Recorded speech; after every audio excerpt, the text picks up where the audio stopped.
Welcome, everybody, to the R&R Catcast, a fan-based podcast focusing on Montana State athletics. We're two dudes named Ryan from the state of Washington talking about our dear Montana State. We hope you enjoy.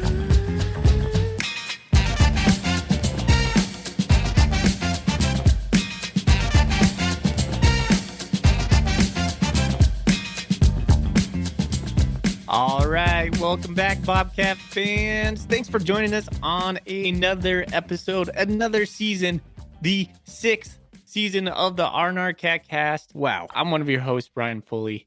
He's your host, Ryan Thornburg. We are the Ryans of the R&R Catcast, the Montana State affiliate of the Big Sky Podcast Network. And we are happy to have you here with us tonight, today, whenever you listen to this. Thanks for tuning in. Thorny. We're doing it, man. We're here. 6 seasons, or going into our 6th season. I mean, our first season was like kind of halfway through, but crazy we've been doing it this long, man.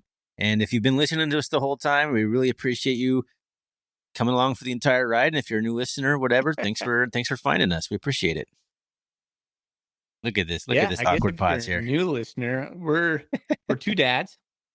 We're two regular Joes, just fans of Montana State, alums of Montana State, just riffing on Montana State athletics, and we enjoy it. It's been fun. It's been a fun ride. It's been an epic ride. So looking forward to the new season, 23-24 football season coming.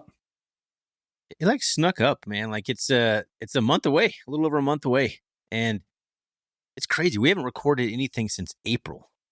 Have we gone this far, this entire podcast journey? 3 months. It's been over 3 months since we released an episode. That's got to be a record. I think it is, but it was good to kind of put the mics away for a little bit. I know you and I needed just kind of a little bit of a refresh.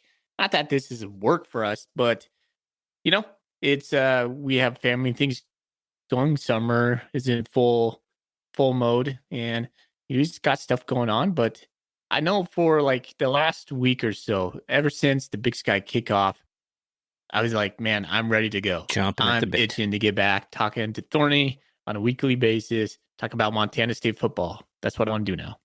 Can't wait. Good, man. I can't wait. I'm excited to get back into it and kick it off. Okay.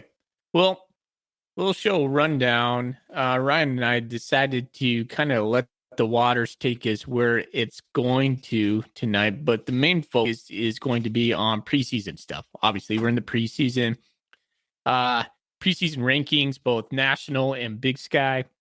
We'll talk a little bit about my venture to the Big Sky kickoff over here in Spokane and kind of pull back the curtain for you listener on what that looks like and sounds like over there. And if you want to listen to those interviews that I've collected, we'll put those at the very end of the episode, but we won't sandwich them in the middle. So if you want to take those all in one or, piece through them, we'll put that at the end of the episode.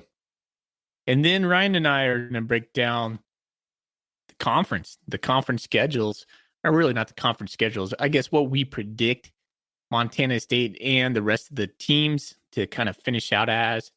And I have some thoughts on some power rankings of strength of schedule. I should say that's more of a correct term. Strength of schedule. I broke down some numbers and might be interested in some of that. So a lot going on. The Foley algorithm. I'm excited to hear it. But we're going to do something first we always do. We're going to talk about what's in our golden coolies. What's in your golden cooler? If you're just joining us for the first time, this is a segment where we talk about what we are drinking. We typically have a cold one on hand. Sometimes it's like a LaCroix, but most of the time it's an adult beverage. And we have golden coolies. If you're also listening for the first time, reach out to us and submit some questions. Get yourself a chance to win one of our golden coolies to put your nice cold beverage into.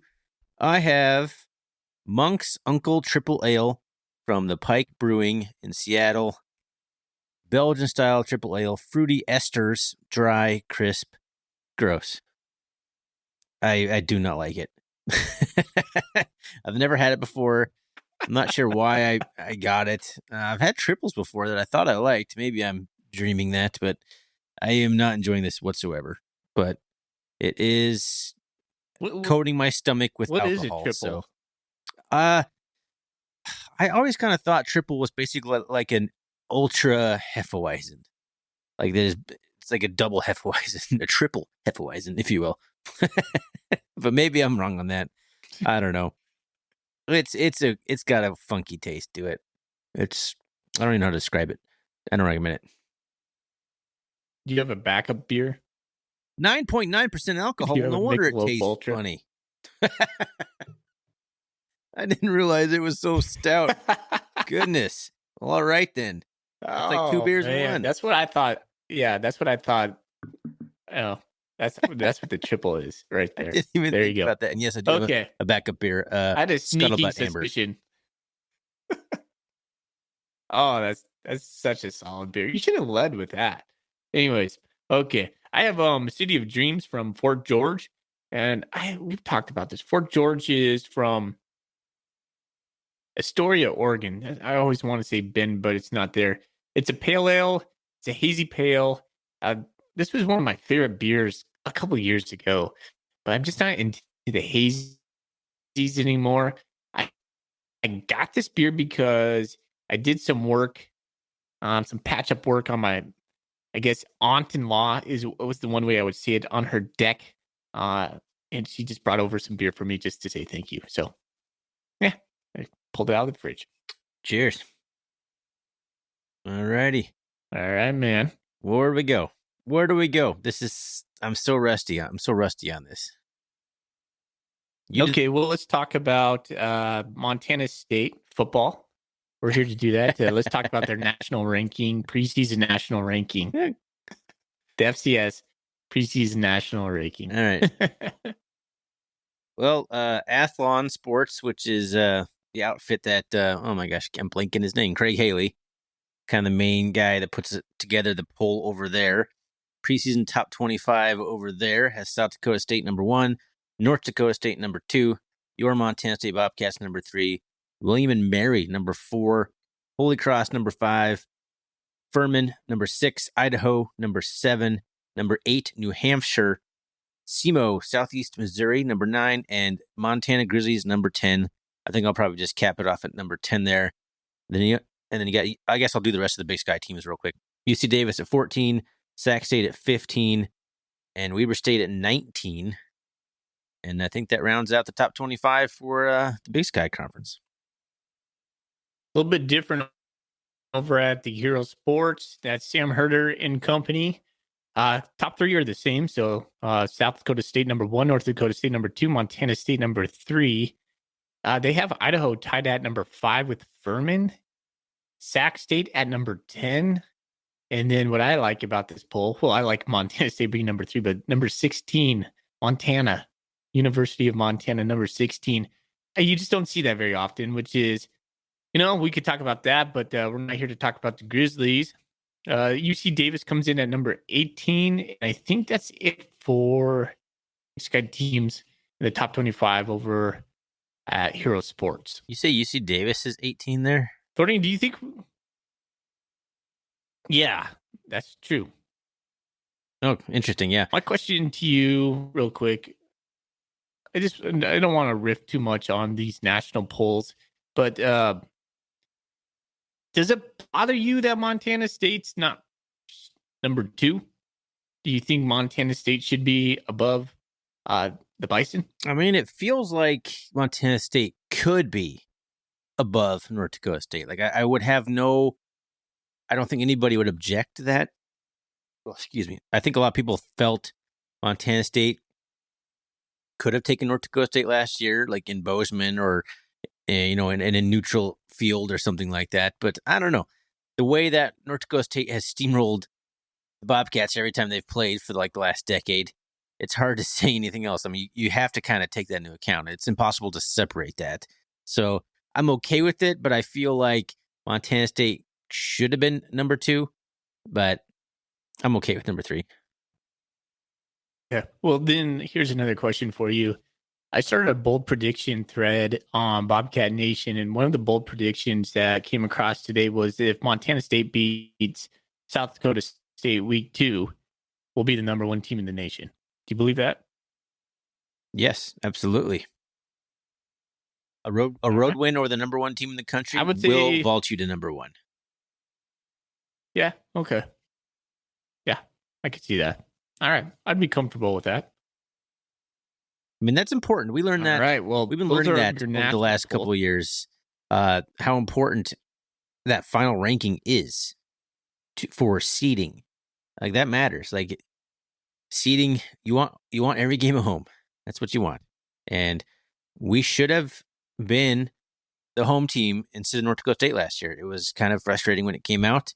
We did what we could with the schedule, but it matters. These polls matter in the fact that the basis for the rest of the season for the pollsters to kind of rearrange their polls, because a lot of people don't reset their expectations every week. Like, okay, well, they lost by 2, they're number 2, so now they dropped to like number 4, instead of like, oh, they look so bad, they're actually like the 12th best team. People base their next week's polling on the previous poll numbers. A lot of people do.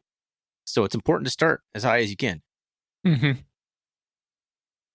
It's a good point. Yeah, that is true. Well said. All right, let's move over to the Big Sky, the coaches poll, and the media poll. Those were released just right prior to a week ago, essentially right before the Big Sky kickoff over here in Spokane. Coaches poll had MSU as number 1, UC Davis as number 2, Sac State number 3, Weber number 4, Idaho number 5, the Grizzlies at number 6, Eastern Washington number 7, Portland State number 8, Northern Arizona number 9, Northern Colorado 10, Cal Poly 11, and Idaho State number 12. The media poll is largely the same, but there's a big difference. I wonder if you'll notice this one, Thorny. Montana State's number 1. They got 26 first place votes. Idaho jumped from number 5 to number 2. And this is the media poll. So they got 8 first place votes. U of M jumped from number 6 to number 3. They got 2 first place votes. I wonder who that was. Sac State, number 4, they got 3 first place votes. UC Davis, number 5. Weber 6.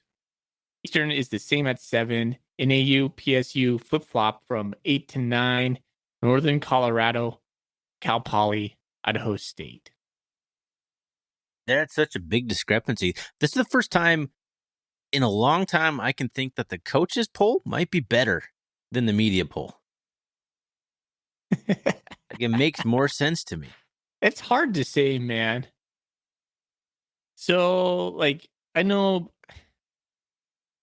Well, we'll talk about like the Big Sky kickoff days, but the Idaho is like the media darling right now. They are the hot girl on campus. Mm-hmm.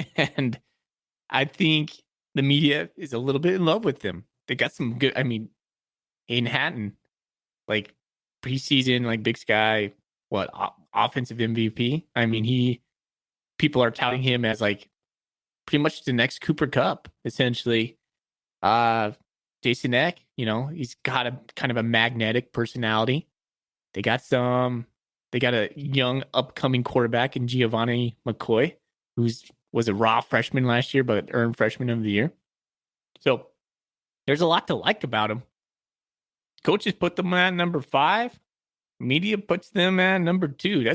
Number 5. If you have that kind of expectations, I think Sam Herder put him at number 5, right? Yeah, he voted him 5th in the nation. Yeah. So yeah, that's a big thing. And then seeing Montana at number 6 in the coaches poll, and then number 3 in the media poll, I think the coaches poll kind of more accurately reflects to me where the Grizzlies are at right now than the media. I think the Grizz just continue to get the benefit of doubt. I don't know why. They are just, I don't know. The Grizzlies just have some sort of name recognition that just doesn't go away. So good for them, I suppose. But we'll see. We'll see how the Grizzlies do. They got, a lot of new storylines over there, some new coaches, and we'll see what they do. But so I just thought there's just that big jump from 5-2 for Idaho between those two polls, and then U of M going from 6-3. I just thought that was really interesting. I mean, you said it best. The media is in love with Idaho right now, but there's always one team that is a rockets up and has a good playoff game and wins a playoff game or whatever. The next year, everyone's in love with them, and a lot of times those teams don't repeat. They don't live up to that hype, and I'm not completely sold on Idaho yet. It's not easy, but it's about as easy as you'll ever run through the league. Is when you're a brand new coach with a brand new system and just no one is expecting what you're going to do yet. Year 2, the sophomore slump is where you really got to prove, are you for real? Was that just kind of a flash in the pan? Idaho's been so mediocre, so bad for so long that is one good season enough to completely turn around the culture over there and get them back on track? Maybe it is. Maybe it is. But if we end up talking about this, I feel like we're still kind of not entirely sure how this episode's going to go. If we talk about how you and I voted the polls, we didn't vote in the poll, but we each scored it out, and we did more of how we think it'll actually finish instead of who we think is the best team, because those are different, unfortunately. With the unbalanced schedule, you could have a team that you don't think is that good, but they have the best schedule in the league, and they're going to be finished, 9-2 or something. But I wouldn't be completely shocked to see Idaho miss the playoffs. I penciled them in at 7-4 when I went through their schedule. So that's bubble, like at best bubble right there. So yeah, that could very happen. And I have them 5-3 in the conference. Yeah. So it's I mean, this podcast isn't about the Idaho State Vandals, but we've been ripping on those guys for a while. Dude, you want to know something? Yeah, Idaho Vandals. There you go.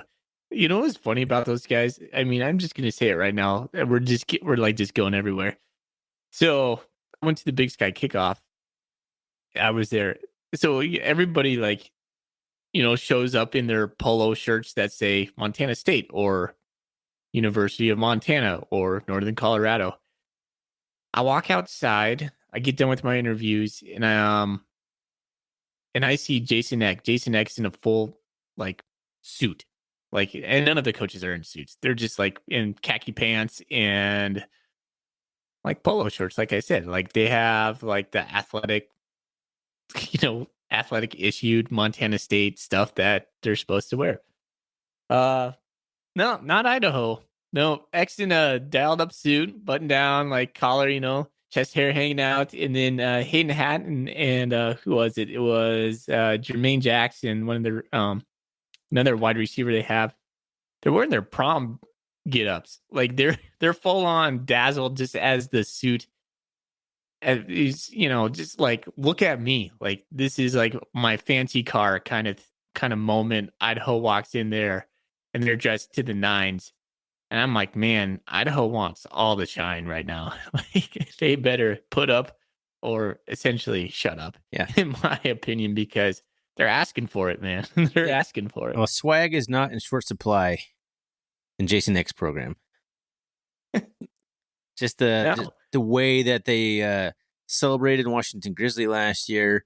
They're not afraid of the spotlight. They're not afraid of the heat, but they're drawing attention to themselves. Everyone's in love with them right now. We'll see how it plays out. I'll talk about them a little bit more when we get into ranking out the conference, how I picked them, but pretty interesting. All righty. So let's talk about, what do you want to talk about? Do you want to go into my experience over here in Spokane? Yeah, since we're kind of in the that's a good segue right now. So yeah, go ahead and tell us what you found over there in Spokane. What you saw. What you saw, Foley. Is that the segment? So was blessed enough to go to the Big Sky Conference for the kickoff for the 4th time. And I was just recalling that. I mean, we're starting to get these old hats going on. Big time. 6th season of doing this. 4th time going to the Big Sky Conference kickoff.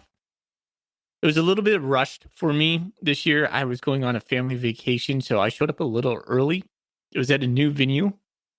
the Northern Quest Casino, and the very first thing I noticed is right when you walk in, you smell like cigarettes because it's a casino floor. No, that's Jason Eck. Other than that, the ball.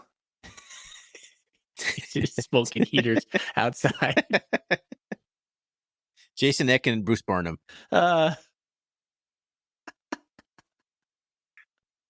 I can totally see that. That's totally true. Paul Wolf's out there bumming one too. Paul Wolf's still hanging out. All right. He's still here. Paul Wolf's still just hanging out. Spokane, Doubletree. All right. So I'll just try to pull the veil back for the listener. So and then you go into the ballroom. And the ballroom is exactly the same as it feels exactly the same as it did over downtown Spokane. So one thing a listener should know about is if they're trying to listen to any of these interviews that are being played across the media platforms, all these players, all these coaches, they go through trainings on how to answer all these questions. So knowing that, you're not going to ask them something in, I'm not going to ask Coach Vigen a question like, so how are you going to prepare for South Dakota State week 2? What are you guys going to implement? There's no way in heck he's going to answer anything like that. So when I try to craft my questions, being we are a fan-based podcast, I just try to think from like, as a fan, like what could I ask that engages maybe more of a personality side? And so when you listen to these questions, I was able to talk to Sean Chambers and Nolan Askelson, Coach Vigen, and you'll hear a little bit more of a just like a personality flavor is where I try to go for. But it's a dog and pony show, Thorny. I mean, you were there 1 year. It's just like the players try to put on a happy face, but most of the time they look just slightly annoyed, including the coaches. They're like, we just got to get it. We got to be here and we got to get out of here. So they're just there to answer all the questions of all the media members trying to get their stuff in. And when you listen to the conversations, you're going to hear a lot of background noise because I'm sitting there talking to Chambers. I got Vigen on one side and Askelson on the other, and they're both fielding interviews from those respective media members too. So it's busy. It's and Coach Vigen, like when I was talking to him, he got pulled for some a TV spot that he had to do. So it's kind of fast paced, and you got to be a little bit cutthroat. You just got to get in line and get your stuff done. Unfortunately, and I want to say thank you to Bill Lamberty, sports director over at Montana State. I know he listens. He got me in pretty fast, and I think I was the first interview to talk to those guys. I was a little bit early, and they sat down with me, and it was a lot of fun. Nice. Yeah, it's an interesting event for sure, and I'm glad you got to be right in there. And I don't think anyone else is. When you're talking about guys interviewing right next to you, I don't think anyone else is really capturing the audio in hopes that they turn it into content, audio content. Everyone's just doing it more of a note keeping type thing, or to write a story. We're actually like using that for content. So I try and clean up best I can at editing. I could, and I think I did an okay job of reducing some of the background noise. But it is what it is. It's mostly just for the content. So those are fun interviews. I listened to them. So you'll check those out at the end of the podcast here. We'll stack them on top of each other so you can enjoy. One thing I would say in kind of closing on this thought is I thought Montana State came across as confident. I think Coach Vigen has really crafted a culture in that program of just, hey, we work hard, but we're also pretty damn good, and we're aware of that, but we accept all the hype we're getting, and it doesn't phase us, but we're not really, we don't celebrate that right now. We're just kind of business-like and just confident and just cool. Yeah. And they just feel comfortable in where they're at right now. And I think that's the best way to say it. They just feel comfortable being close to the top or near the top. I do have one fun question to ask you. I already asked you this offline, but I'll put it here. Is Sean Chambers as big as he looks on TV? Bigger. It's huge. Yeah, he's a big guy. He's huge, man. It's crazy. He looks smooth too. Like he's a good looking dude when you're up close to him. You're like, wow, man, He's a big California kid across from you. Nolan Askelson, him and I are about the same height. So I was looking him in the eye, but his chest and shoulders, you're just like, holy smokes. Not quite One the thing I same. did tell those guys off air, I was like, stay healthy this year. And they're both looking at me like, yeah, man, like that's the game. That's the whole key is staying healthy. And we wish Nolan, especially, I mean, that guy has really suffered some season-ending injuries. Don't stay healthy, man. Sean, we're cheering for you. We're cheering for all the Bobcats, but that's, I was able to tell them that. And another thing you probably didn't hear in the conversation, we talked a lot of baseball. Nolan and Sean were both excellent baseball players. And Coach Vigen, I talked a little baseball with him. He's a Twins fan. And I'm not. I'm a Cincinnati Reds fan, but we all had some good conversation around baseball. My son has been watching a lot of baseball since we have a free subscription to MLB.TV through T-Mobile, and I've convinced him to be an Orioles fan at a good time because the Orioles, hey, we're not so bad this year. Not so bad. No, you guys are doing pretty good. Yeah. Really. Moving on. Anyway, Okay. Baseball talk. Pretty soon you'll start talking Tour de France here. So let's keep this train rolling, football related, before it fully goes into the ESPN Ocho Sports. But the problem is, I don't know where the train's going. Started, man. I want to keep the train going, but where's it going? All next? right. What's the next station? So let's circle back again. I guess let's wrap up the conversation about me being in Spokane. Hey, those interviews will be again at the end of the episode.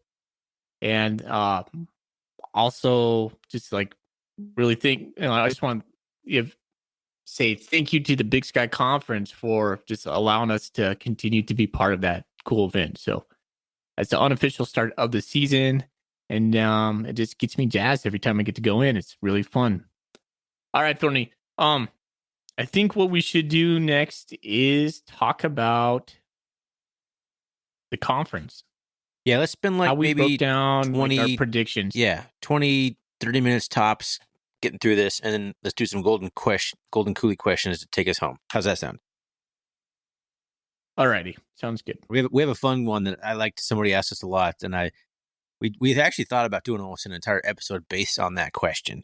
So we'll see how much time we leave left for that one. But what I think we should do, start at the bottom and work our way up.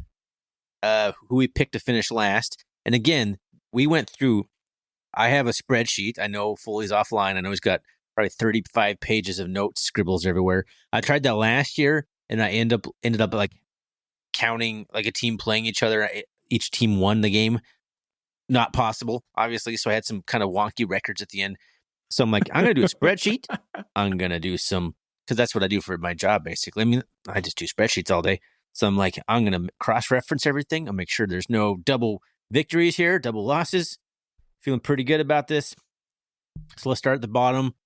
Who we picked to finish dead last in the conference as the schedule, as the results speak. I have Northern Colorado going 1-10 overall and laying a big fat goose egg in conference.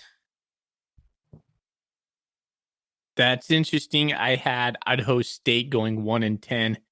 I had both Northern Colorado and Idaho State 1-7 in conference. So who do you have Northern Colorado? Did you have Northern Colorado? Idaho State? Well, let me flip through my 35 pages of column notes. in my spreadsheet is Northern Colorado. I got it right here. Okay. I even have color coded. This was, I gave them a generous win. I said the last game of the season, I had Northern Colorado beating Portland State. I could just see Portland State not caring at that moment, and not Northern Colorado being like, all right, we got one more. Ed Lamb, rallying the troops one more time to knock off Portland State. I don't want to spend too much time, especially the bottom teams here. Ed Lamb, new coach, taking over for the complete crap show that was the McCafferty friggin' nepotism show. You can't say it right. Is it McCaffery? There's no T? Yeah. I don't know why I keep putting a T in there. I don't know why. Forever there's going to be a T in there. But good news for Greeley. The administration staff over at Northern Colorado your clipboards are probably safer. So that is good news.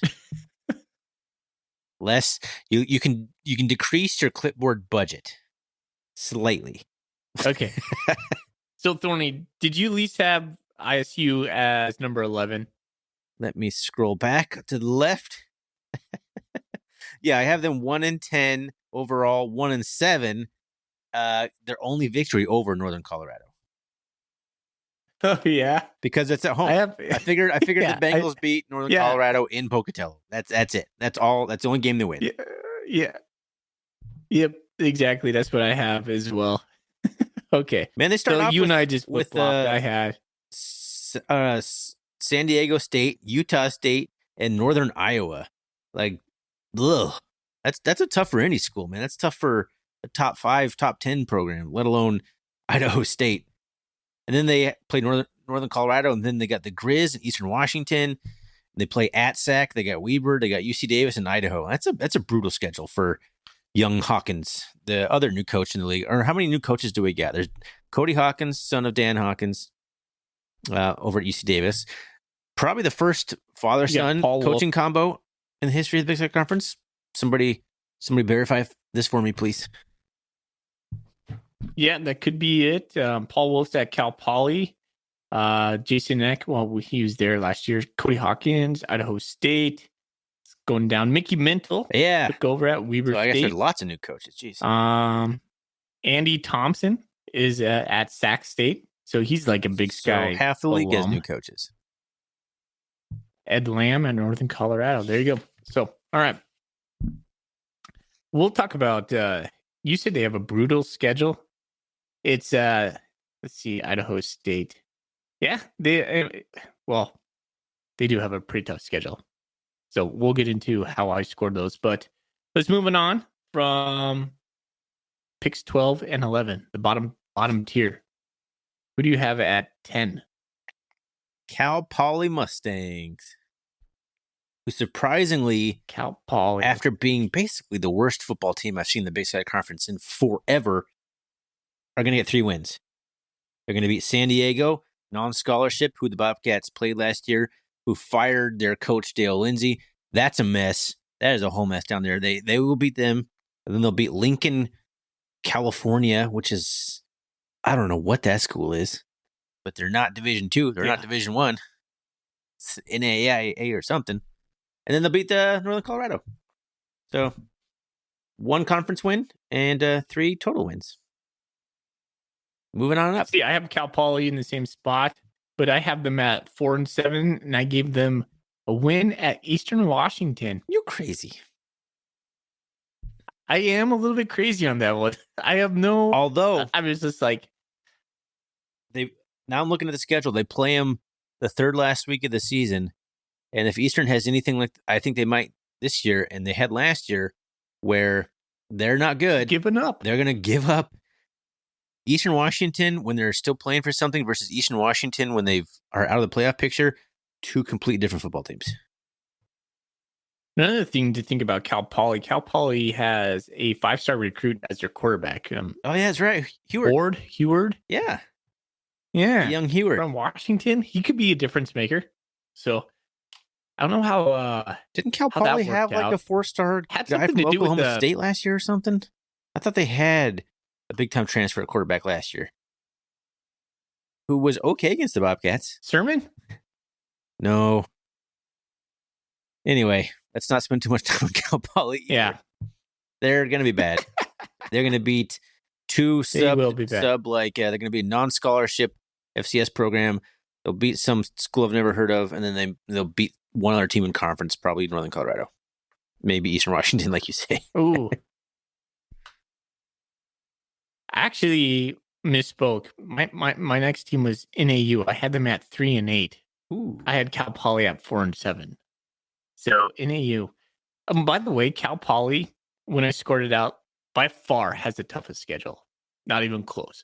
I want to ask you real quick. When you're talking about our predicted order of finish, you're only talking about the conference rankings, right? Like overall records don't matter. Yes. exactly. Okay. So when I'm doing my strength of schedule, are you talking about like how I do my strength yeah, of schedule? I have like Cal Poly winning 3 games, but only 1 conference game. So if you're talking about the predicted order of finish in the Big Sky Conference, it doesn't really matter what the out of conference is. Oh, okay. You see I what I'm see saying? what you're doing. Yeah. Well, I was doing total like 4 and 7 is obviously 11 games, so I'm doing out of conference as well. Okay. I have mine ranked by conference win-loss record. Well, we could do conference. I have mine. I got the conference schedules or the It win doesn't losses really on matter. that as well. I think it's going to sort of... It's only going to matter when we get closer to the top. This bottom half does not matter. Okay. NAU 4 All and right. 7. Okay. I got them at... you said... I'm sorry. What did you say? 3 and 8? Yeah, NAU. I have it at 3 and 8. I don't think NAU is going to be good at all this year. They haven't... Like, I can't think of a single player for NAU off the top of my head. And that's not usually the case. Usually there's some guy who's like really good that you can pinpoint, like a quarterback typically, but that's kind of dropped off, or a wide receiver. They had that guy's name was like Lucky something in the secondary the last couple of years. I can't think of anybody. They had that little running back. I don't know if he's still there or not. Who was their like quarterback last year that just torched us? Was his name Martinez? Yeah, he's gone though. Yeah, he went to like He went FBS somewhere. Baylor, RJ Martinez. Is that it? Right. Yeah, I think that's right. But yeah, they lost him. Yeah, I have them winning Portland State, Northern Colorado, and Utah Tech. So that's the only wins I see on their schedule. Same, except I see them beating North Dakota for some reason. Because I feel like North Dakota and NAU play like every single year out of conference. This is not the first meetup. What? You have them beating North Dakota? Yeah, North Dakota's not that good. In the Solera Dome? Yeah, they're a dome team. They love domes. I don't know, man. Dome away from dome. I guess. I don't know. Yeah, I don't know. I penciled that in as a loss. Arguing too much about the bottom. All right. Here. Let's go on to number Who's next? 9, right? Are we at number 9? Number 9. Sure. I got Portland State here. I don't know how we're doing this. 4 and 7. Portland State. Let's see. Or no. Yeah, now we're getting confused. Because we're so good at podcasting. You had NAU finishing 10th. How about this? We'll just go off of yours, and I'll just say what I have for them as well. All right. So Portland State, I do have as 4 and 7 as well. Okay, so we're moving on to 3 and 5 in conference. Number 9, yeah, 4 and 7, 3 and 5. That's exactly where I have Portland State as well. Sac State, nice. I got number 7, man. This is where we're probably gonna start getting pretty different, I imagine. I got Sac State finishing 6 and 5 and 4 and 4 in conference. Whoa, let's see. Where do I got Sac State? 6 and 5, 4 and 4 for me as well. But I have Eastern Washington in that spot. I have them 5 and 6 and 4 and 4. Okay, so you have. Wait, you just said you agreed with me, but now you're not agreeing with me. I'm so confused on what you're doing right now. Who do you have at number 7? So to be transparent with you, I don't have a ranking of our teams. I'd never put these guys in first, second, third, fourth, fifth. Why? I've been trying to piece it together. Didn't you say anything? I could. At any point leading up to recording this episode, at any point recording this episode, I even asked you how you had them ranked by overall and by conference. No wonder you didn't have an answer. It makes sense now. Well, I have it all I have everything predicted out. I just need to put numbers to it. So I'll do that right now. Okay, I'll go back and do that right now. Okay. I'll just do it by conference. Just give me a moment. Record. Doing it by conference? Oh man. Okay. That's all that matters. When you're who won the Big Sky, it doesn't matter if you beat Utah Tech and out of conference or if you beat Stanford and out of conference. It doesn't matter. Okay, would you believe this is going to our 6th year, folks, listening right now? Still. Are we at the top of a game? I believe we're at the top 5. This is peak Arner Catcast right here. All right, I'm going to recap for the folks while you sort your numbers out. I have Northern Colorado finishing 0-8. I got Idaho State finishing 1-7. I got Cal Poly also finishing 1-7. Northern Arizona finishing 2-6. And I think that's probably where I am with Foley. I'm done. Okay. Start at the bottom. All right, I'm done. Give me 12 through 9. 12 through 9. So I had Idaho State finishing last in conference, 1-7. Then I had Northern Colorado, number 11, 1-7, but 2-9. Yeah, total. Cal Poly at number 10. And then number 9, Northern Arizona, 2-6. 2-6. Conference, 3-8 overall. So we pretty much have the exact same bottom 4, just slightly flip-flop. You don't think anybody's laying a goose egg this year? No, I don't. Okay. I feel like someone always is over, at least recently. Yeah. All right, number 8. I have Portland State, 4-7 overall. Yeah. 3-5. See, now we're talking. Now we're podcasting. All right. Okay. Here we go. Portland State's got Portland State. They also play Lincoln. No, they can't. I have that wrong. Who does Portland State play in week 3? North American. Never heard of them. No, that's right. I deleted that somehow. Anyway. Who the heck's North American? I don't know. They probably play Lincoln, California. But they start off with Oregon and Wyoming. That's tough.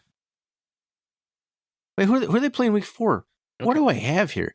My spreadsheet method is falling apart real fast. I have PSU at PSU. Week 4, they have Cal Poly. They host Cal Poly on week 4. Oh, man. I screwed up their schedule. Whatever. It's all the same. Portland State finishing 3-5. This is where I think things will get interesting. Now we're tying right back to this conversation. I have Sac State at number 7, finishing just 6-5 and 4-4 in conference. Oh my gosh, me too. We're like in step with this. Yes. They're the only team I have finishing 4-4 in conference. They're the only team that's exactly 500. Because I just don't see them beating Idaho on the road. Me. I don't see them beating Montana State. I don't see them going into Washington Grizzly Stadium and winning. And I see them finally losing to UC Davis on the road in the Causeway Classic. So I think they have 4 losses in conference. I'm in step with you on that. Yeah, for sure. Got them winning Northern Arizona, Northern Colorado, Idaho State, Cal Poly. Yep, exactly. And then Nichols and then to start. Texas A&M Commerce. Who seems to play a couple Big Sky teams. They're like who did that last year? Was it like San Diego, the Toreros? Well, yeah, they did that. And Utah Tech is on 3 different Big Sky schedules. They play... I said Utah Tech. You didn't say Utah Tech. You said San Diego Toreros, and you said Texas A&M Commerce. Correct. I was wrong. Yes, you were right. All right. This is where the Idaho fans listening to this are going to get all cranky with me. I have Idaho at 6, finishing 6-5 and 5-3. Okay, so this is where we deviate. I put Eastern Washington next at 6, at 5-6 and 4-4. Okay. I did have Idaho at 5, 7-4 and 5-3. So same conference schedule, but I got them one more win overall. So you think they're going to are they going to win one of their FBS games? Are we talking Idaho or Eastern Idaho. Right here? Yes. Let's see. How did I score them? Pull back. So they open up with Lamar, so that's a win. At Nevada, I'm giving them a win at Nevada. I think they can beat Nevada. So yes, I think they can. And then they lose at Cal. Yeah, I think they lose at Cal too. Well, that's what I gave them. Fair enough. The same conference record. I think they're going to start 2-1. So if we both, I think they, if our conference predictions come true, then they have to win an FBS game, because if they lose both, like I have them penciled out, 6-5, 5-3. That's borderline. That is super borderline playoffs. That's probably out. Sure. Let me ask you: Do you think they win Sac State? Because I have them beating Sac State but losing to Eastern. That's exactly how I have it too. So I like it. So I got them winning Cal Poly. I got Idaho beating Montana, losing to Montana State. They're at Northern Colorado. They're going to beat the Bears. I have them losing to Weaver, and then winning Idaho State. Pretty much exactly how I have it too. The only difference is I have them losing to Nevada. That's the only difference we have in Idaho. Yeah. All right. So number 5 is where I have Eastern. I have them at 6-5 and 5-3.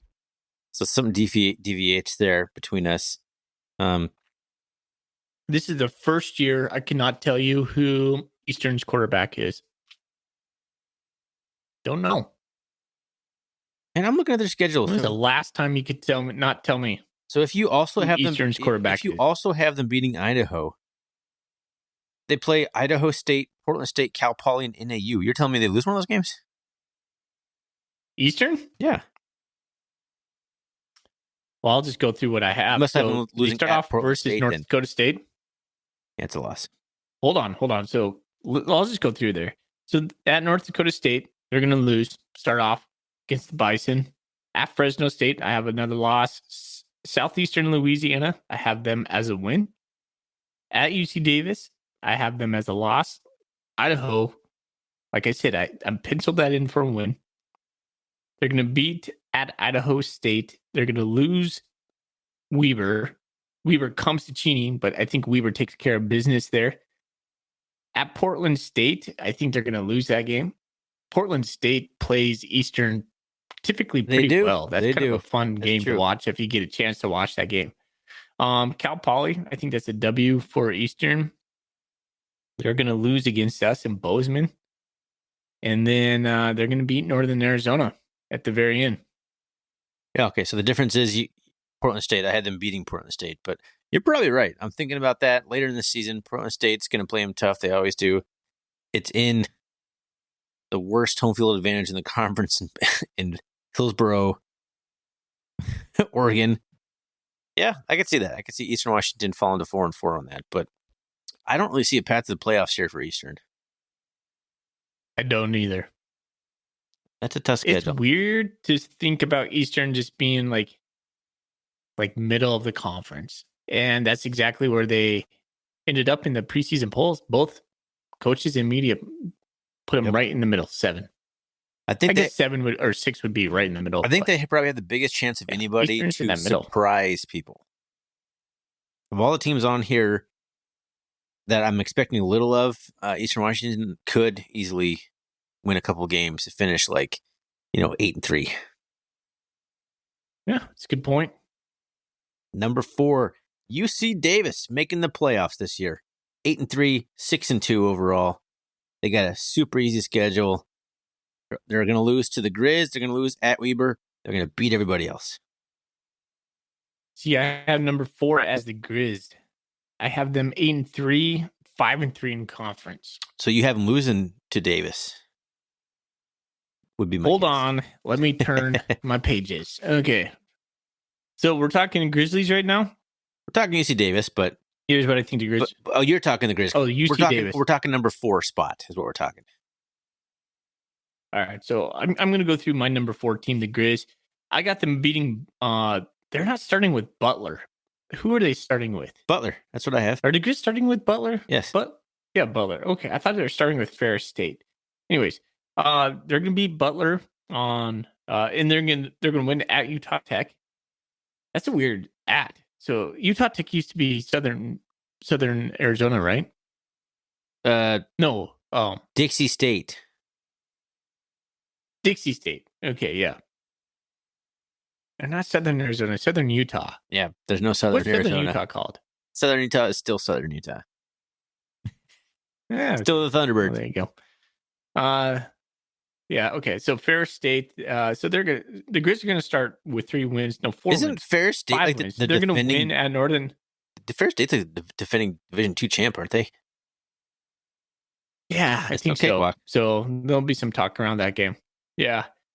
So then they go to Northern Arizona. I still think the Grizz start out 4-0, or actually 5-0. So here's the deal. They play Idaho State in Missoula. So the Grizzlies are going to roll off 5 victories in a row, and everybody's going to be going, the Grizz are back. Momentum. Momentum. Bobby Houck crafting his momentous schedule. Yeah. It's going to take... never mind. Sorry. And then the quarterback gets hurt. They're going to lose and then they lose like 5 games in a row. At UC Davis, I got them with the L. At Idaho, I have them with the L. So the back-to-back losses. Northern Colorado, they're going to win. Sac State, they're not going to lose that game. I think they're going to blow the doors off of Sac State. Revenge. It's an ESPN game. Oh, that's an ESPN game? It's an 8 o'clock game. That's a night game. Have the Grizz won in the ESPN conference game yet? I think they've lost every single one they've been in since the Big Sky hooked up with ESPN. Granted, I think they've both been against Eastern Washington, but they lost them both. Are the Grizz on ESPN their Super Bowl for conference games? This could be, but that Sac State game is going to be their. It's going to be their new Eastern Washington game, essentially. You know what I mean when I say that. I do. So I do. That's their Super Bowl. That's their Super Bowl for the year, and knowing full well. Oh my gosh, that they play us in the rivalry game. They're going to be Portland State, and I think the Cats come in on the 18th of November and just continue to wax the Grizzlies. So there's how I pan that out. I don't like predicting Cat Grizz games ever. But the few times, the one time we'll kind of talk about it is like super early in the season when it doesn't really, it's easier to talk about in a way because there's no pressure. Right. Until the Grizz prove they can stop the +1 run game, but that the Cats run, I can't pick against the Cats in this game. The only time the Cats lost to the Grizz is when they had a quarterback who didn't like to run the ball as much. And that wasn't his forte. Matt McKay. I mean, you had guys like Chris Murray beating the Grizz. You had Troy Anderson beating the Grizz.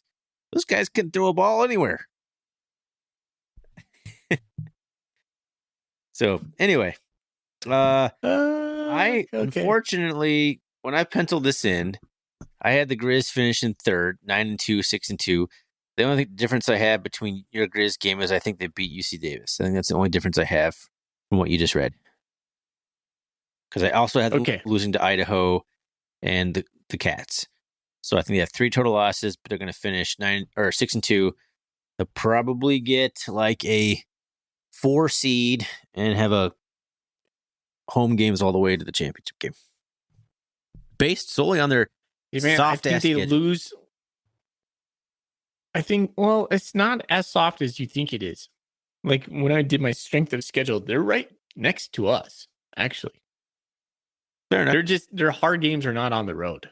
So I didn't take account when I did my strength of schedule. I didn't take account for home versus away because I was you got to build that into the algorithm in the whole system. Build it in. I didn't know how to. Okay. All right. Let's move on. Okay. We're getting up against this 20 minutes, but we're going to talk about this. Yes, we are. Number 3. I had the Grizz. I have Weber State 8-3. All right. So I had Weber 8-3, and 6-2 in the conference. You have the Grizzlies. So turn over to Weber for me real quick. Weber State, Mickey Mental, new coach. I don't know anything about these guys, man. Like, I know who's that guy that was quarterback for Weber against us at the very end of the season. Braxton. He's back. No. The B, right? So, yeah, he's the guy that came in because we hurt the other quarterback, and then he threw a couple annoying touchdowns at the very end to keep it close. You know who I'm talking about. Sure. Yeah, anyways, he's back. Let's see. Weber's to start off with Central Washington. That's a win.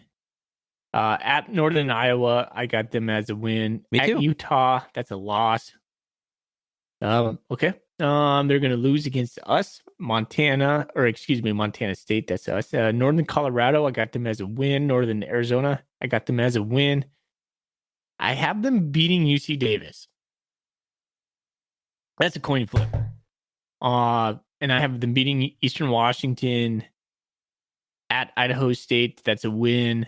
I have them losing to Idaho late in the season and a win at Cal Poly. Man, I had the same thing for you, except they beat Idaho. So they basically lose to Utah, Montana State in week 4, and then they don't lose again. They finish 7-1, 9-2, and finish second in the conference. There's talent down there. They got a pretty easy schedule. They got the 10th easiest schedule according to my algorithm.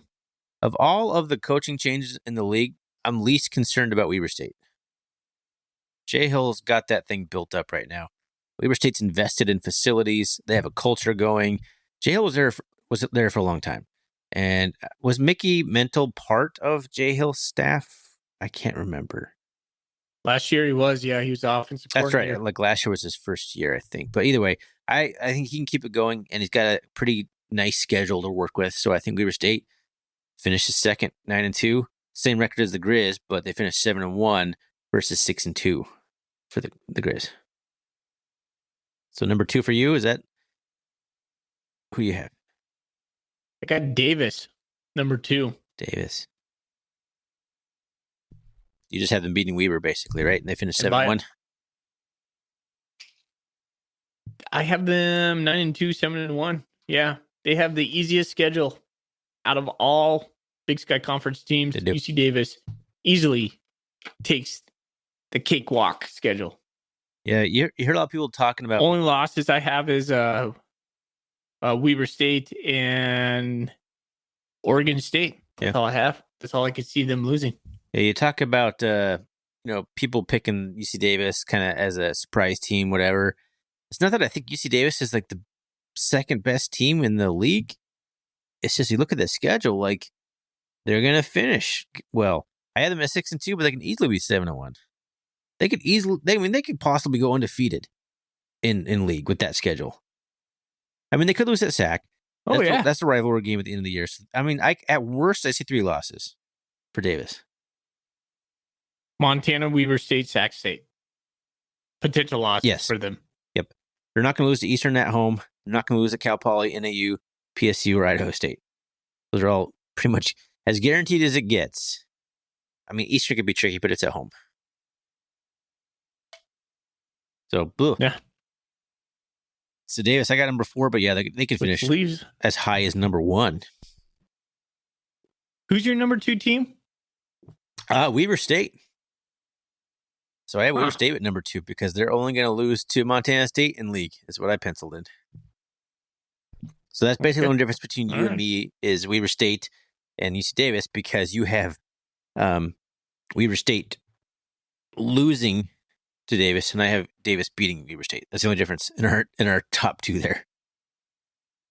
And that's a coin flip game. That'll be a fun game to watch. Both you and I have Montana State number 1. First time since we've ever done this podcast that we both are in agreement. Montana State, or even ranking Montana State number 1. I don't know, maybe last year I would have to go back. I think both of you and I had the Grizzlies above preseason. Probably. Montana State, knowing that we lost like Troy Anderson, Daniel Hardy, Lance McCutcheon. Yeah, exactly. Yeah, last year was I was a little uncertain after that amazing run to the title game, after losing all that amazing senior talent. I remember being a little uncertain. Brent Vigen was last year flash in the pan, all that storyline, all that good stuff. The offensive line, I remember being pretty concerned about them. My apologies, all you guys listening out there. You guys were fantastic last year. I ate some serious crow. But yeah, when the schedule first came out for Montana State, I'm like, that is brutal. All of the road games were against playoff teams. Every single road game for the Cats in conference is against a playoff team. But that doesn't look so painful now when Sac State lost Troy Taylor and Weber State lost Jay Hill. that softened the blow a little bit. I'm not saying it's easier. I'm not saying I'm not saying it's easy, but I actually think the Cats can run the table in conference looking at the schedule. I think we got Weber, first conference game of the season. I think that's an advantage for the Bobcats because Weber State probably still be trying to figure out a little bit what they're doing with the new coach, trying to kind of figure things out a little bit early on. They'll be looking for revenge, but it'll be nice weather down there. I think we can roll into Ogden and win. Portland State should be a win at home. Cal Poly, easy win at home. Sac State's the one where I was like, I have it highlighted as the game that it kind of was 50-50 for me. On the road, I just feel like we don't play real well in California. That could be tough. Idaho, I feel like people might pick that game as a game we're going to lose. I feel like being in a dome is going to suit the Bobcats really well. We can run that. Tommy Locke can make as many cuts as he wants in the dome. I don't know. I feel like we played in Northern Arizona around that same time last year, and then that went down to the very wire. So I don't know if I believe that. I have that game as a loss, and I have us losing to South Dakota State.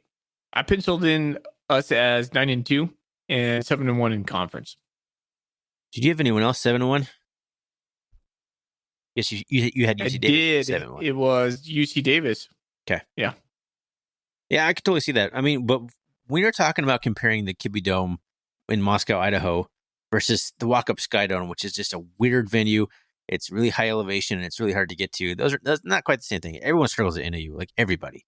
It's just a weird place to play. So I'm not sure I buy the good point dome problem necessarily. There'll be lots of Bobcat fans, I think, at Idaho too. So that'll be a fun game. It could easily be a loss. So don't get me wrong, but I think the Cats win that one, and then the rest of it, NAU, Eastern at home. Eastern presumably second last week of the season, probably not going to be their best football, their best foot forward. And then we got the Grizz, which, like I talked about, until the Grizz can stop our running game the way we are running it now, I don't see anything changing until they prove they can change it. 8-0, baby, outright champs. That's Can't what believe I have. it. I cannot believe it. Both you and I are sitting here espousing Montana State as their number one and feeling completely comfortable. Yeah. And that's go back full circle to the conversation about me going to the kickoff and talking to these guys. Comfortability.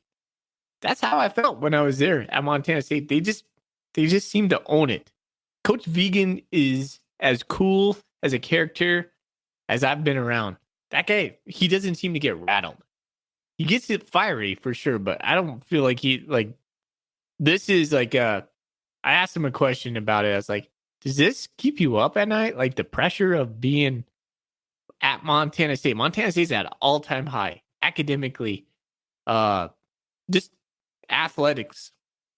The whole institution, Montana State is just buzzing right now. I was like, does the pressure get to you? He goes, nah, I enjoy it. You want to be at a place like that. I was like, there you go. Yeah, that's the answer. There you go. Wouldn't be here if there was no expectations, yeah. Right? Lots of places you could coach and I love it, man. Win 4 games a year and keep your job for 10 years. Ernest Collins, yeah. Northern Colorado, prime example of that. Do things the right way. Great guy, good coach. Like as far as like turning young men into men, but winning football games, not so much. But he stayed there for 9 years? Was Ernest Collins? He was there for a long time. Plenty of guys like that. But you want to be at a place where that's not going to cut it. Thorny, we're like an hour and 5 minutes into this. Well, should we call it a day? We're going to tack on the Golden Coolies and... So we're going to tack on the interviews at the end of this. Or do we just want to do one big fat episode? Why don't we just finish up the Golden Coolie questions? I feel like, I don't know. I feel like it's going to be in there 20 minutes of talk, though. Oh, yeah. That last one is going to take a while. But you ain't working tomorrow. What do you think? All right. If you want to go for it, man, we can do it. Bleeding Blue asks us. First question right off the bat. Coming in hot, Bleeding Blue. Does WMG, Willie Mac Garza, have a job come November? Yes, he does. Yeah. I don't care how bad the defense is playing. I don't think they'll be bad. I'm not saying that, but I'm just saying even if they're atrocious, I just don't see Vigen firing anybody in the middle of the season. Just doesn't strike me as that kind of guy. Maybe he'll take over play calling duties. Maybe he'll all right, Daly, you're calling it from here on out. He's not going to fire anybody though. Yeah, can see that. Yes, I would agree with you. He does have a job come November. No matter, I mean, the elephant in the room is, hey, DUI for both of our coordinators. Seems to be like a non-issue for some reason. We've been talking for weeks, months. Do we address this on this podcast? That we'll call that addressed. I mean, yeah, that's probably as much as I want to say on the DUI situation in our program, which is just not a good look. But it's apparent that we're going to keep the guys in the program and just move on and do what we can to help them out, whatever we're going to do. So they both have jobs in terms of performance on the field by the end of the season. I do think that the defense is going to be better. We'll talk. I do too. We'll talk. For no other reason, like if you could just say second year under the same scheme, yes. You take the next one. Okay, Thorny, getting back on track. I'm going to go to the next one. Joe Catch Joe. That's a fun name. Joe Catch Joe. Diggity dump. Joe Catch Joe. Sorry. Will our secondary take a step forward now that we have a full season of Ryland Ort? I think so. Ryland Ort's probably part of it, but I also think like Drew Polidor going to safety is a big deal. I think that's a better fit for him. I think Miles Jackson's going to have himself like a breakout season opposite of Simeon Woodard. I think Simeon Woodard's just going to have a better season. He had a fantastic freshman year. Sophomore season, kind of a little slump. I think Simeon's going to be doing just a little bit better back there.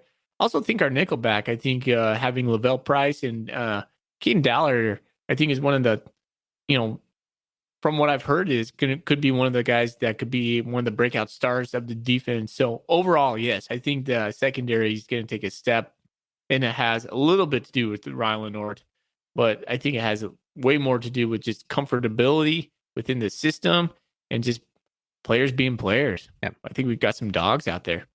I don't think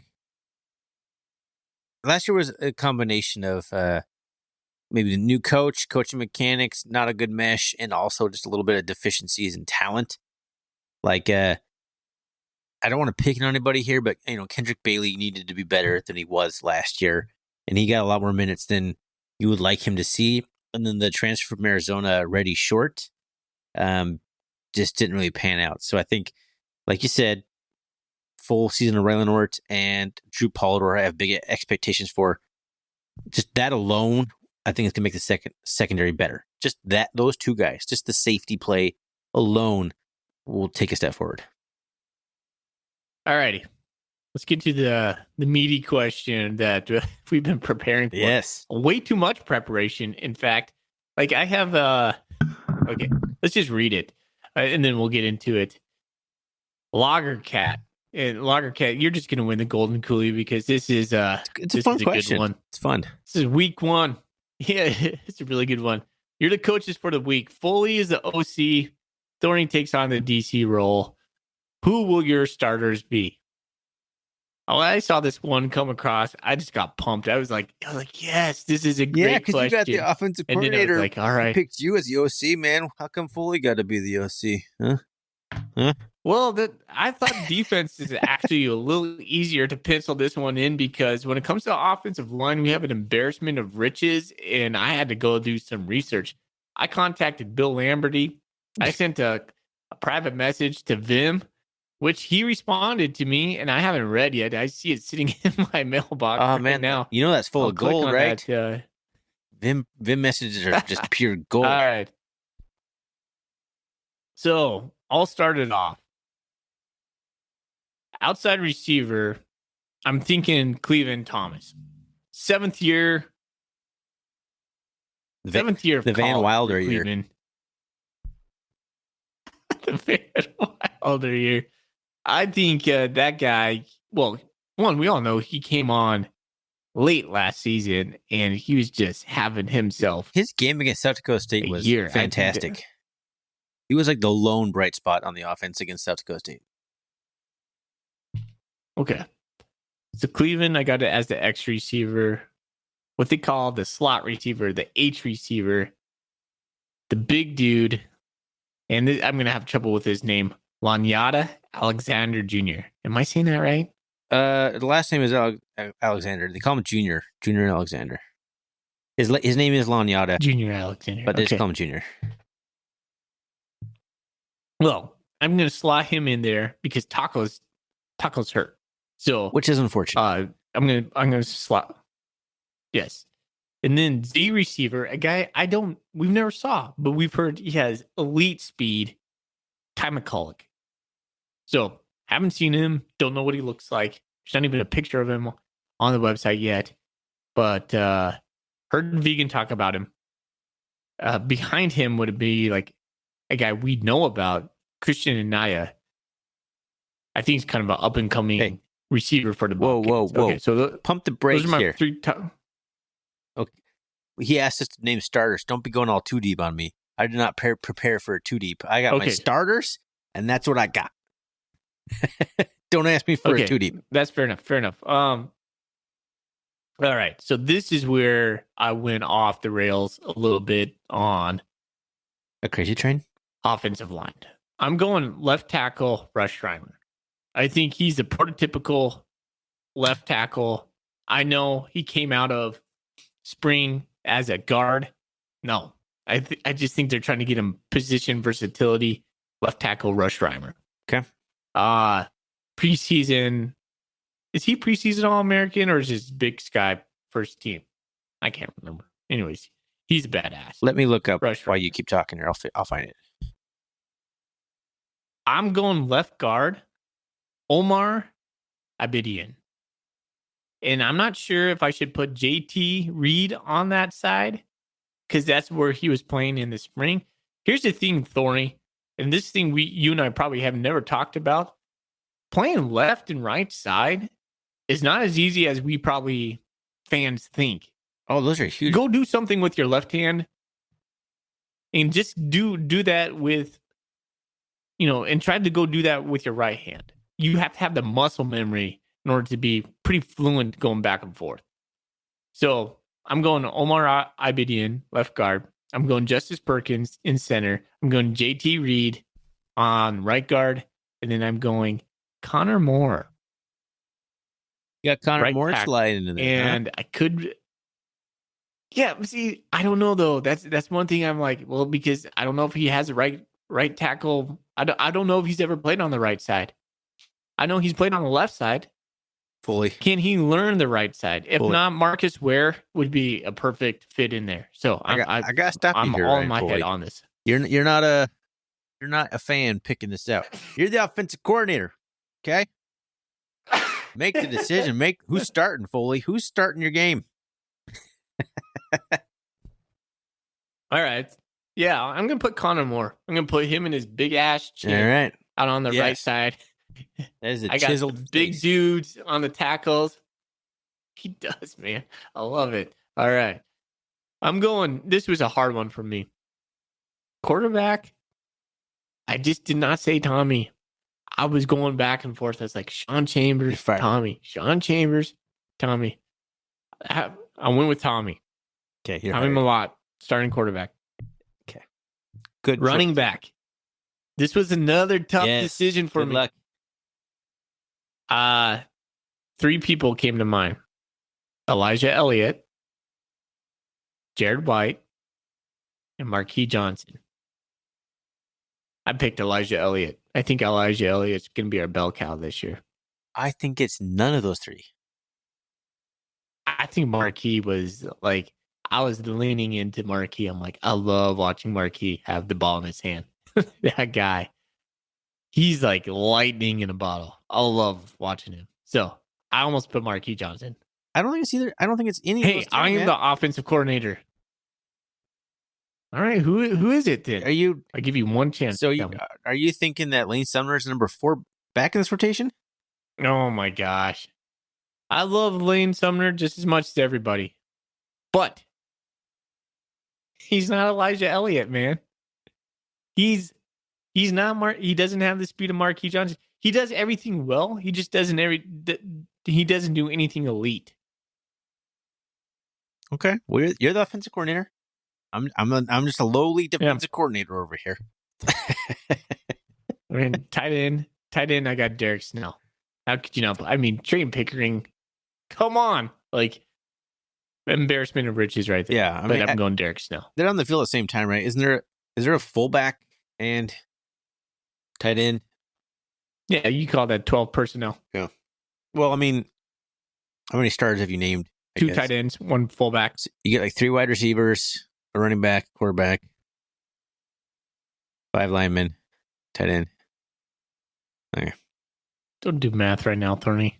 Yeah, I was hoping you were counting along because I actually lost count in the middle of me talking. I don't like to listen to myself. I got it done. I tuned myself out really well. Okay, that's a good looking offense, Foley. It's a good looking offense. What's your first play? Thank you. What's your first play from scrimmage? Oh gosh, I wasn't prepared for that. I'll get back to you on that one. Okay. Well, tough one. One that I think you did prepare for. I want to stick. No, I got it. Okay. Timeout. I got it. Wheel route to Derek Snell. I love the wheel route.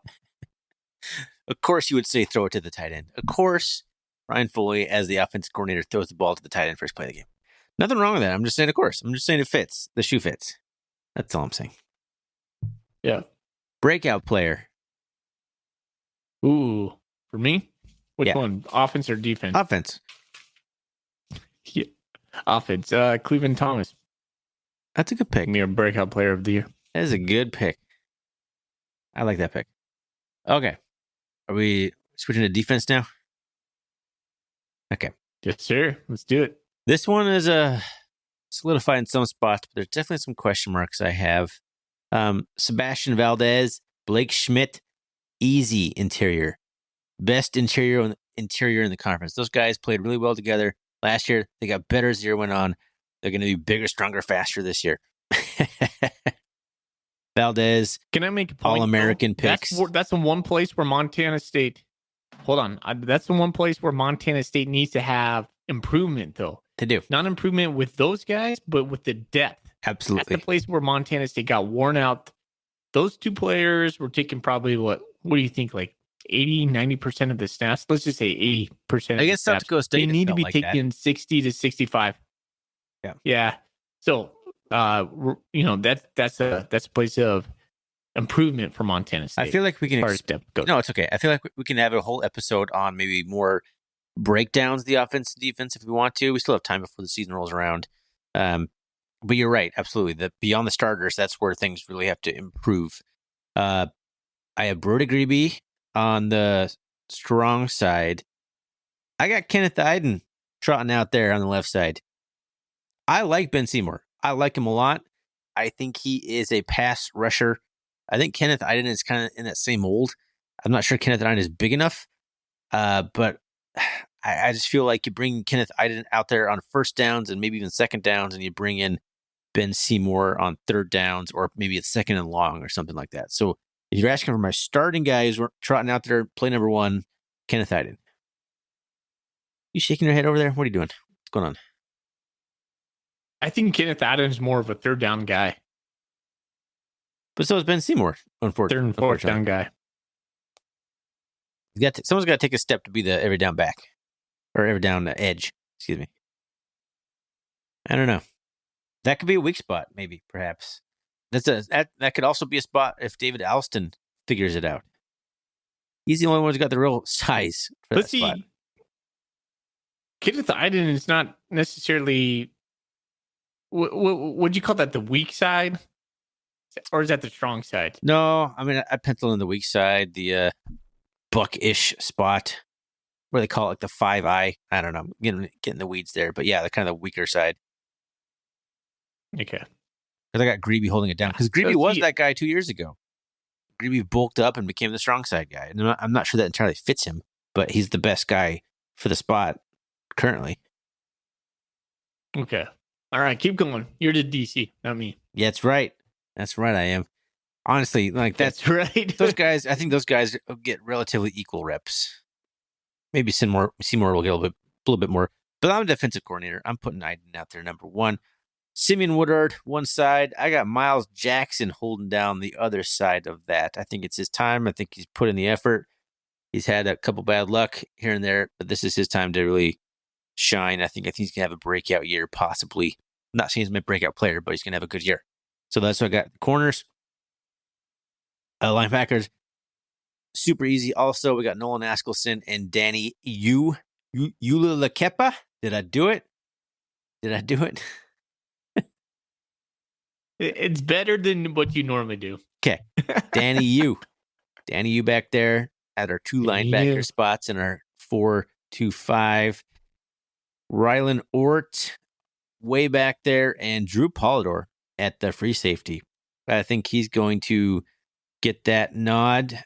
I'm not even sure who's competing with. Is it Tyson Pottinger? But I think I like what I saw from Polidor in the spring game last year.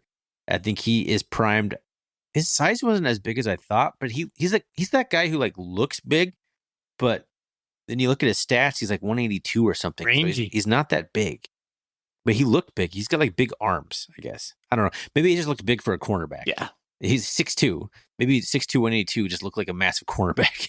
Maybe that's what it was. But I think those two guys are going to be good duo on the back end.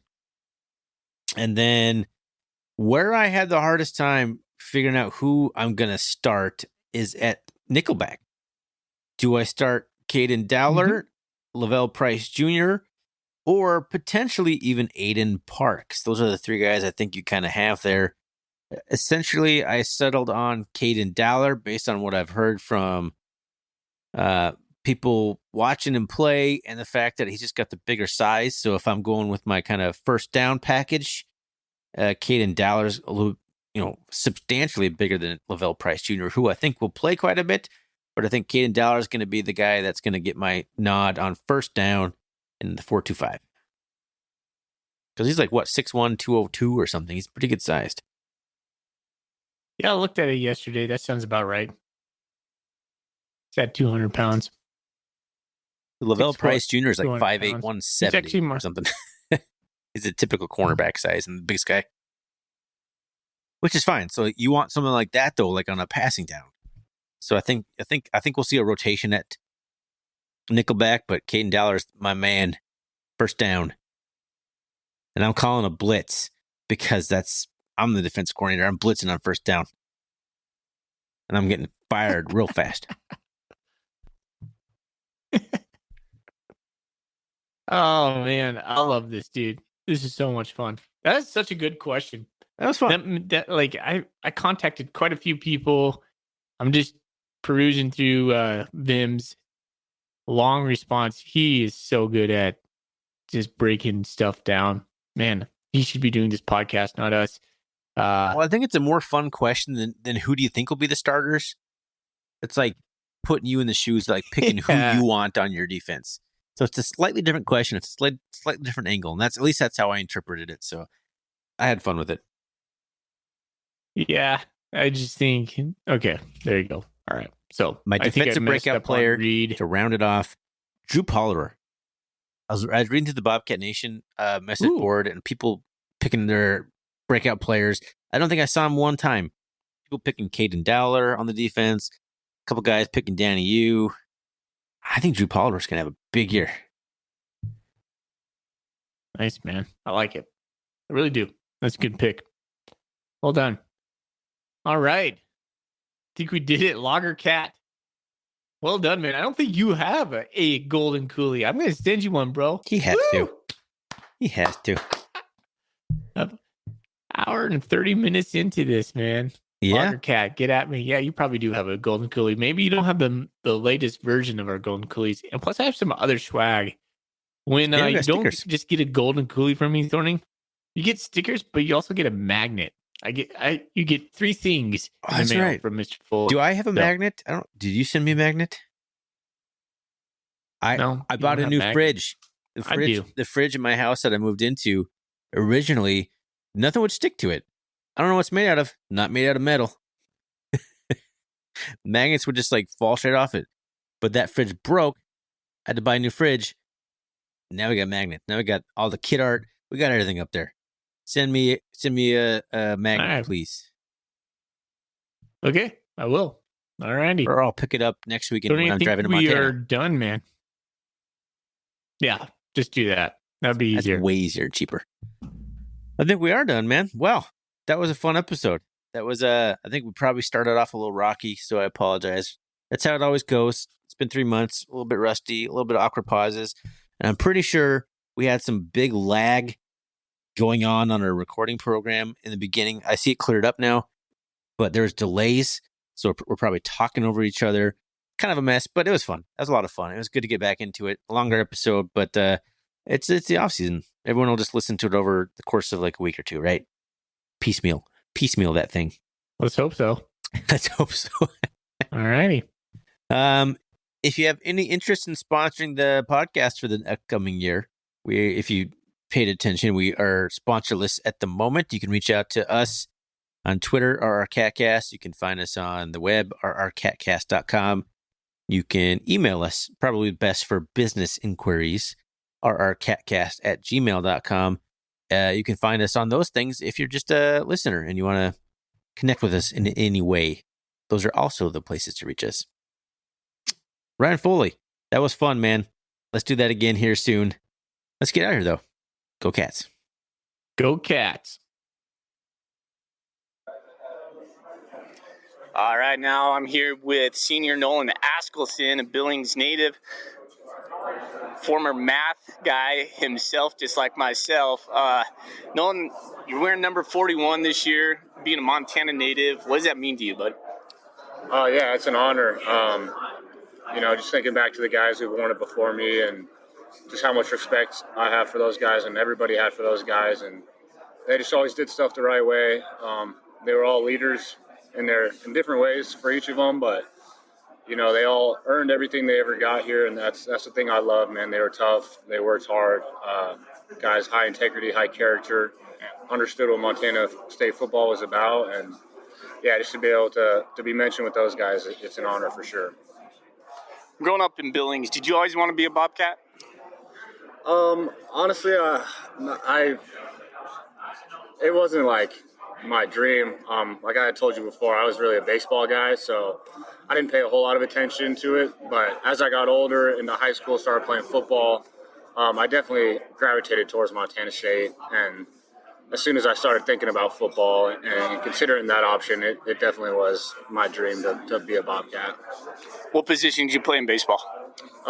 Everywhere mainly, but through high school I was a lot of outfield, center field.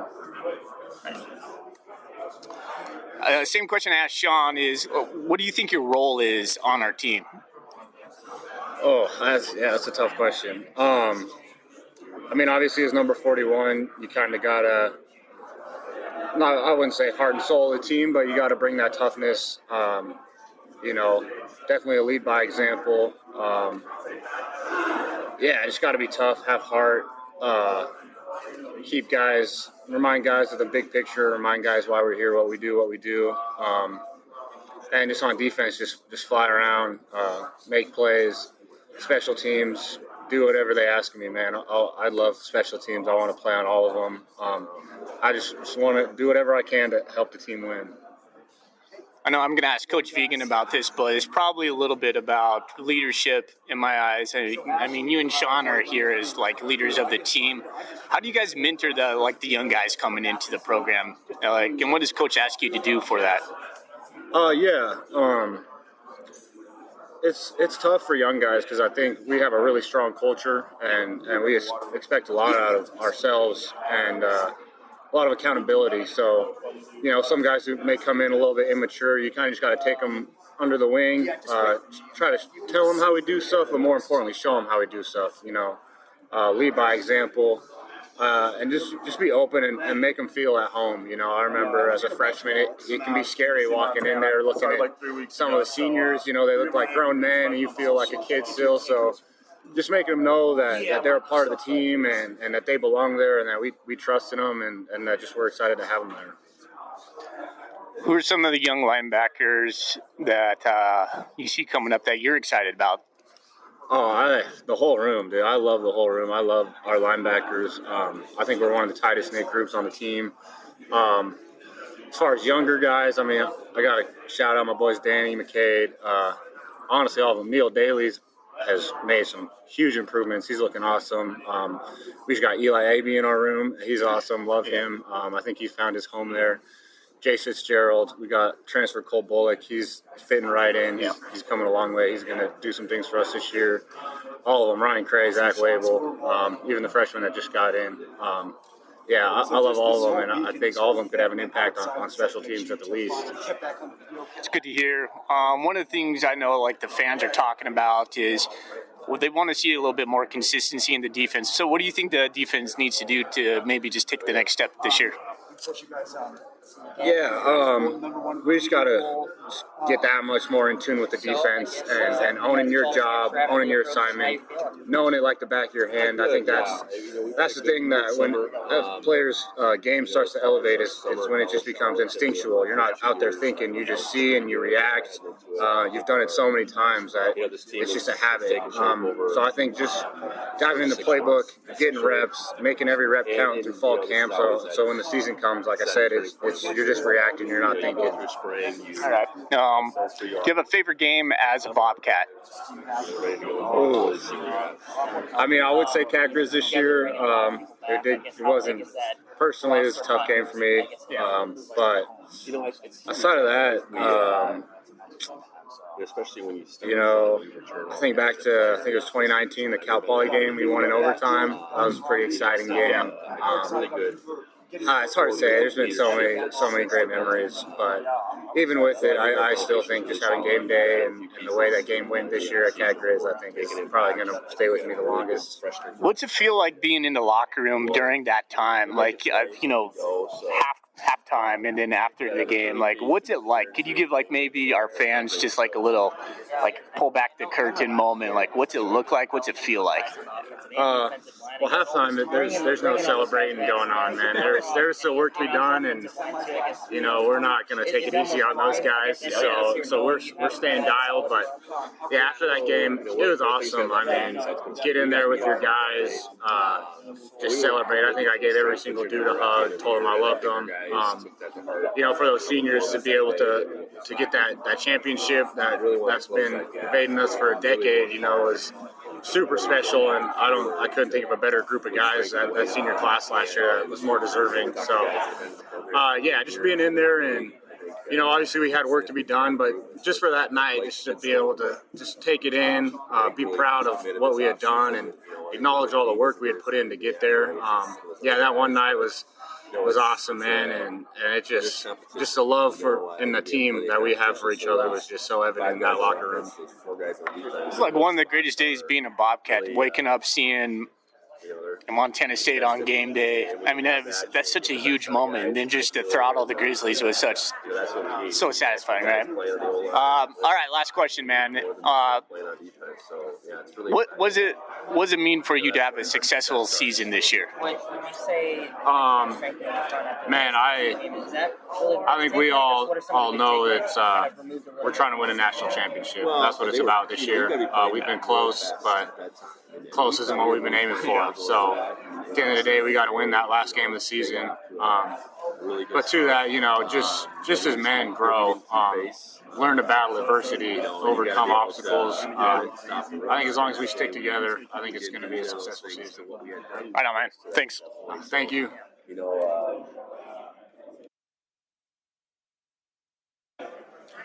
All right, this is Ryan Foley with the R&R CatCast. I'm sitting here with Sean Chambers. Sean, how you doing today, bud? Doing well. Not too bad. Right on, man. First question I got for you, was Davis your favorite game last year? Favorite game? No, I think my favorite game was either Cat Grizz or the second Weber game. Why the second Weber game? That was fun. I don't know. We just kind of got after him a little bit, and it turned out to be a good game. And I think it was just a fun, good environment. So, yeah. I was thinking it was going to be the Davis game. I mean, That was fun too, but I don't know. The most fun game was probably Weaver. Or Cat Grizz. Cat Grizz was a good time too. Cat Grizz turned out to be like such an epic day for the Cats. Like, what did it mean to you? Like, being a first-year Bobcat last year, like, how did you feel about that day? Yeah, I mean, it felt good, obviously, to get a win, but leading up to the game, the entire time, my teammates were like, oh, you won't understand it until you're in it, and then I was finally in it, and I understood it, so that was pretty neat to experience that and see, Bobcat Stadium pretty full like that on that type of day, so. One question I was going to ask you is, what does being a Bobcat mean to you? It means a lot. It means a lot. It means the world to me. I don't know. I don't know if there's the right word to describe what exactly it means, but it means a lot to me. I'm proud to be a Bobcat. I'm happy to be a Bobcat, and happy to be able to be on this team. So. It's a huge thing for us fans, and we appreciate like how you represent our program and all you do. Did Coach Vigen sell you on the 2-quarterback system when coming over from Wyoming? I don't even think we talked about that, quite honestly. I think we just kind of were talking, and we had a good relationship up to that point, and he asked if I wanted to continue to play football and play at Montana State, and I said, yeah. I trusted Coach Vigen, and I believed in Coach Vigen, and I saw what he was doing up here, and it was kind of an easy choice. So I don't even think it was about the 2-quarterback system, to say the least. So how do you view your role on the team?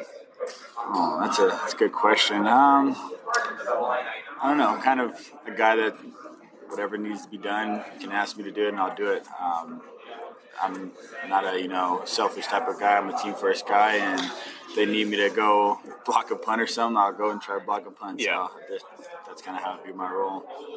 Do you see yourself as a leader on the team? I do, yeah. This off season was a point of emphasis for me, just to increase my leadership and be more vocal, and keep growing in that aspect. Right on.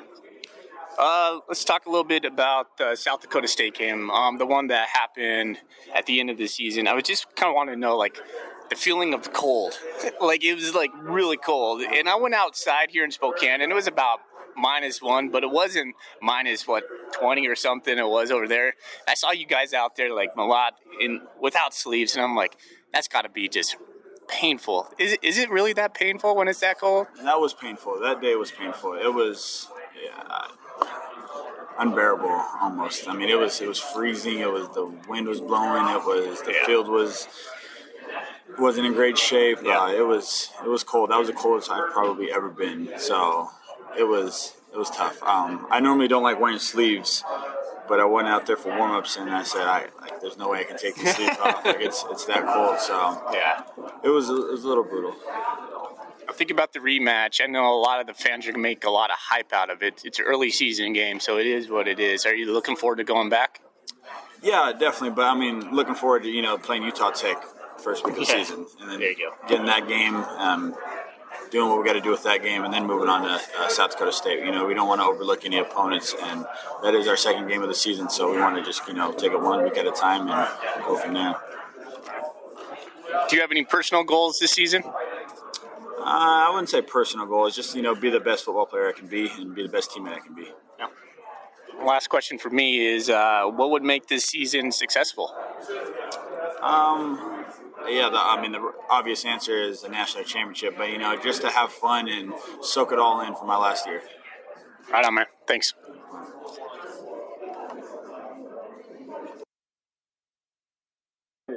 Good, yeah. All right, now I get the pleasure to talk to Coach Vigen again for going on year 3. I once had a boss tell me, as I'm a teacher, he told me, he's like, you're never going to really know your role until about year 3.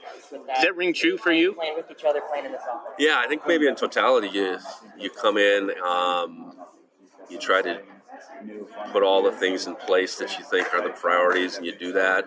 But really being able to take more of a bird's eye view. It does take a couple of years to be able to really know what that means. You don't usually bring back the entire offensive you know, and even line. I mean, just like, knowing your what is that- guys what over is the that like course of just to that bring some time, people back? knowing their parents, their families, I think that's the part for me. I think that's continued to grow as we've gone along, and obviously more players that we've been a part of bringing into the program. That number continues to increase, but very blessed to the couple years in front of behind us now, and look forward to what's in front of us, because it's a great time right now at Montana State, and we want to keep that going, obviously. I think I asked you this last year, and I'm going to ask you this year. Do you have any personal goals this year, or anything you want to improve on personally for yourself?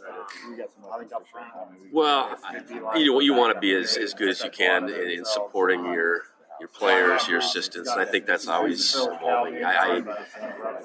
You always got to be learning and growing in this business, this profession. And whether that's something as simple as creating opportunities for the guys off the field, or how you are, in particular game settings. We have the luxury of returning quite a bit of our staff, and them getting to know one another better, and vice versa. So, no, I think it's just continue to be as strong a leader for both groups as we possibly can, and obviously take the season as far as we can. I'm going to switch gears and talk about the quarterbacks for a moment. Sean's to your right. When you were recruiting Sean, did you have a two-quarterback system in mind? Was that the plan? I had worked with him at Wyoming for 3 years, so I knew the type of player he was. I knew the type of person he was. I knew at the same time he knew full well that Tommy Mellott had just led us to the national championship. But we needed, I think, that run that year. I think it was clear that we needed better depth at that position, and ideally getting a guy with experience was what we were after, and so things really aligned for us to add a very gifted, talented player in Sean that knew full well what he was getting into. So whatever that meant, two quarterback system, plays on the field when they were together, alternating them. I don't think we necessarily had a blueprint for that. But we figured this is going to make us a better team. Sean will make us a better team, better offense. And Tommy, I called him. It was the Sunday after the national championship, saying, "Hey, here's what we're going to do. Don't read anything into this. It's nothing to do with how you perform. We just, I believe that he'll come in and he'll make us better." And Tommy's like, "Whatever you think, Coach." That's awesome. So yeah, I mean, it's a really unique situation that cherish it as long as we have it going on. My mind's going to, are we going to see maybe a third quarterback this year as well? Could that be a possibility? Well, I think Bill Lamberty would like us to have 4 out there at some point in time. No, I don't know. I've been pleased with our continued development of that position. Yeah. Jordan Reed's continued to come a long ways and is healthy.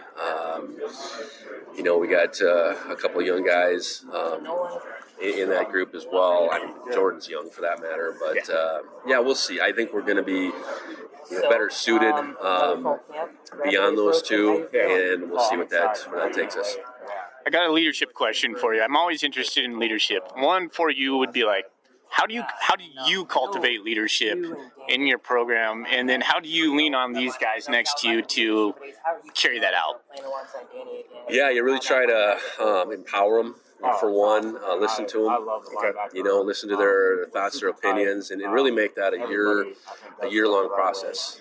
So a lot of our leaders were leaders last year, but you're bringing in new guys to the fold. You're losing some really good leaders to graduation. So you can try to get them in the same room, that group you identify, going back to January, and have informal discussions, formal education to some degree.